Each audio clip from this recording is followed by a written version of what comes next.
Man, just like that, we're back on. It's the Daytona 500 weekend. I'm Rob D'Amico. Welcome back to Race Day on Fox Sports Radio. Man, things are moving so quick this morning.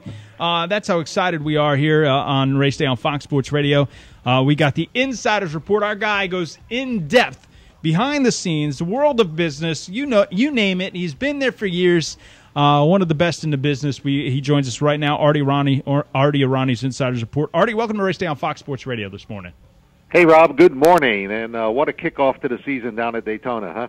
I got to tell you, man, I'm excited about this race. You know, I've said this before. You know, the truck race has been one of the races that, for the weekend, is probably had the most action. But with this two-car tandem that we've seen, it's really changed the game. And I got to tell you, it's built some big excitement for the new season of NASCAR, especially with our big, what they call the Super Bowl of the sport, the Daytona 500 kicking off. I thought, man, that the two-car tandem stuff has really added another element of excitement to this race. Well, it's going to be a good one. But before we get to NASCAR, you know, in my segment, I always like to bring you guys up to date and up to speed on the international world of racing, which includes Formula One. And today, we have a special treat for you guys. Listen up. Joining us live, the author of a book called Bernie. What more do you possibly need to say in a title than that? Susan Watkins, the author of the book, joins us live on the line. Welcome to Race Day on Fox Sports Radio, Susan, and good morning. Good morning. How are you? Doing well, Susan. I appreciate it. We might have lost Ardy Arani and Ardy Arani. My name is Rob D'Amico, by the way. And, hi, Rob. Hey, how are you doing? I appreciate you calling in from the UK. And I don't know how obviously, we lost the book. Talk about the book a little bit. Some things behind the scenes that a lot of people don't know about Bernie. What's Bernie? You know, we always see him. He's so evil, the mean guy. You know, he's got this. You know, he's this little old guy who really walks around the garage. And there's another side of Bernie that a lot of people don't know. Well, the other side is he's a very sensitive person and a very generous person, very loyal to his friends. But if you double-cross Bernie, that's the end of it. And as you know, he's a great negotiator, and it's hard to get close to people like that. It's difficult if you're doing business with Bernie. If you're on the other side of the table, it's hard. We got Ardy. Bring him back right now. Form a friendship with him sometimes, because he's tough on the outside, but very genuine and warm on the inside. There's no doubt about that. Our guest on the line, Susan Watkins, also Ardy Arani's Insiders Report. Ardy, you there? We got Absolutely. You and Susan, thank you for joining us this morning. We really looking forward to your comments on your book. And I have to ask, you know, one of the things we wanted to talk about this morning is the Bernie that people don't know. Everyone knows him as a tough negotiator and a guy that's managed to grow F1 globally. But I want to ask you, as I read your book, which is fascinating, by the way, and I would recommend anyone who follows F1, you can find the book at Amazon.com. Terrific read. Susan, tell us about Bernie the prankster. Well, he has a sense of humor that just doesn't stop, and he thinks very quickly. I mean, there isn't any situation that he can't handle, and he can turn any discomforting situation into a joke. Yeah, that's not the response you would think of if you said to someone, "Tell me about Bernie Ecclestone." You would never think of a guy who was quick with a joke, would you? Well, those close to him know that he's legendary for his sense of humor on all occasions, sometimes inappropriately. But and years ago in motor racing, when it was a smaller group in Formula One, there was always a lot of fun around the circuit and practical jokes, and that I think that's one of the things that's changed about the sport, as it's become a huge business entity, and people are more politically aware, and they have more of a corporate image. A lot of the fun and family sense of community, I think all of that's starting to disappear, and a lot of the pranks along with it.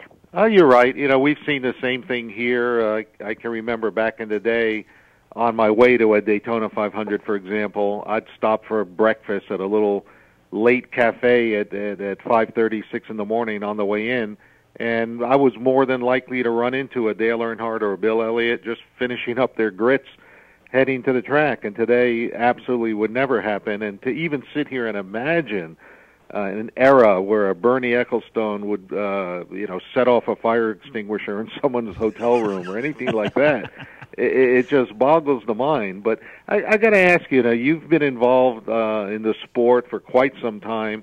And for those of us that don't know, Susan is married to Professor Sid Watkins, who I would say, along with Bernie, maybe not in as visible a manner, is probably a person that has influenced the development of F1 from a safety perspective more than anyone that I can think of. But Susan, what was it like being in a situation to have that type of access and yet writing a book, obviously a very public process once a book hits print?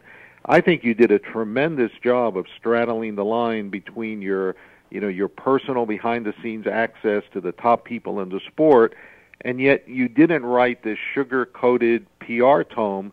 There's some very insightful anecdotal information, and it's just a great look behind the scenes. Tell us, how did you straddle that line and not overstep the bounds that your access had given you? I think what I was trying to do, it was to achieve balance. And I said in the introduction that the book could not be objective because Formula One has been part of my life for 30 years, more than 30 years now. And also it took me a long time to envisage Bernie as a subject, because when you're standing that close to something, you can't really see it. And when we did talk about the book and I saw him as a subject, he said he wanted it to be honest and to have both the good and the bad in it. And when you create an entity like Bernie has, this mega sport, you're bound to step on toes along the way, and that certainly happened. And he's a driven man, and because he's sensitive and a kind person, when he hurt someone, it bothered him, and he felt that pain. And he didn't necessarily rectify it, but he felt it. And how did I handle treating it in a balanced way? Well, I interviewed everyone that I could think of, and a few that he suggested. And when I interviewed someone, they would say, talk to this person and that person. And always, there were those who loved him, and there were those who hated him. And there were those who were indifferent, and those who would give me an interview but didn't want to be quoted. Were people disinclined to go on the record about Bernie? Did you run into that? I ran into a few, but the majority were pretty helpful. And even if they were saying things that were unkind, they were willing to be quoted. But there were a few who didn't want to be known. But when Bernie, I submitted the chapters for Bernie to read, and when he came to an opinion that he disagreed with, he'd say, I didn't say that, or that's wrong, or something. But he never asked me to take it out. And we talk about it, and I'd say, Bernie, that's a direct quote. I can't change it. And he said, no, I don't want you to change it. I'm just telling you I don't agree with it. And so he never stopped me from going in any direction in his life.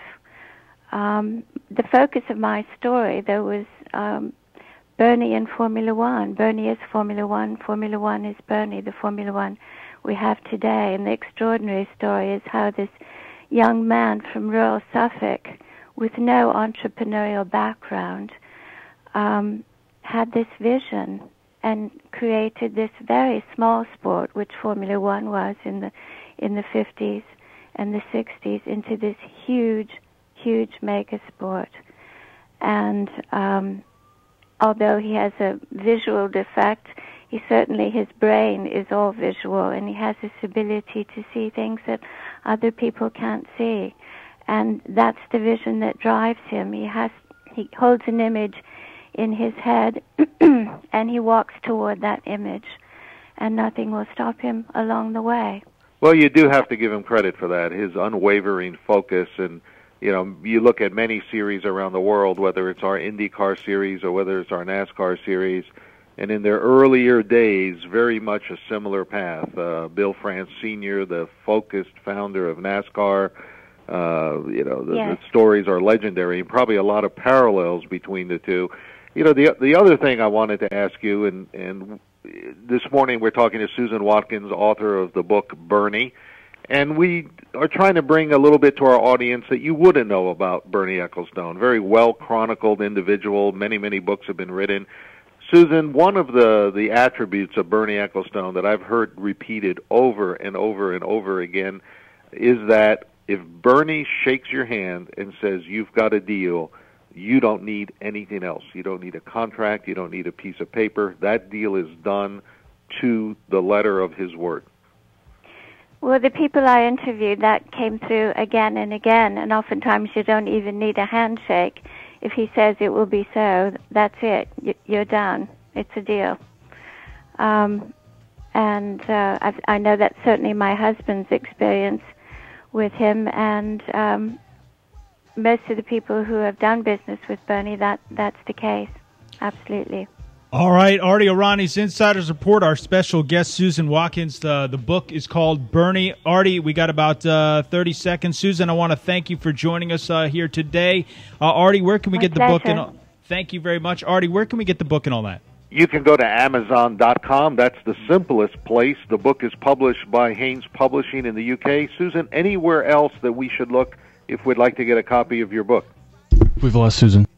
Oh, we've lost Susan's connection. Her. Yes, that's all right. Well, we know it's at Amazon.com. Bernie, it's a great read, Rob, a page-turner, as they say, and we're very appreciative of Susan coming on the show. And you know what? We'll try to get her back a little bit later in the season once F1 is underway, because she could do a weekly segment for us on Bernie Ecclestone, no doubt. I wanted to bring up the fact that he has great quotes. We use them here all the time.